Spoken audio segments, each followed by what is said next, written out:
CBSE 2025 रो question अछि definite integration रो आछि तो चलो ट्राई करबा ई क्वेश्चन को केमिति सॉल्व करा जिवो evaluate root over of 1 plus sin 2x dx limit अछि एठी तमरो 0 टू पाई बाय 4 इंटीग्रेट करा जिवो तो केमिति करबा हमें तो प्रथमे हमें कोन करबा एठी ना 1 जगह रे लिखि दबा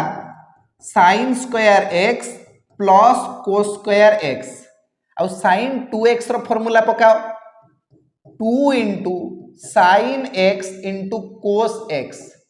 dx जेमती अच्छी थाउ वर्तमान ये फॉर्मूला आसी गला a plus b रो होल स्क्वायर रो a plus b रो होल स्क्वायर जगह हमें कोन लिखि परिबा sin x plus cos x रो होल स्क्वायर स्क्वायर और रूट ओवर कैंसिल हो जिवो त हमें पाइबा sin x plus cos x sin x plus cos x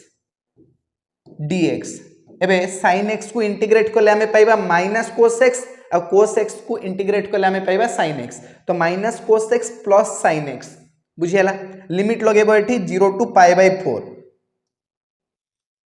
minus cos x plus sin x limit लगाओ 0 टू पाई बाय 4 तो upper limit minus lower limit लगेबा एठी कोन आस जीवो तमरो minus 1 by root 2 plus 1 by root 2 minus minus 1 plus 0 तो या जदि आम सॉल्व करवा आंसर कौन आसो ये तो टोटल कैंसिल हो गला माइनस माइनस प्लस 1 आंसर आसो तुम 1 1 इज द करेक्ट आंसर बुझीगला।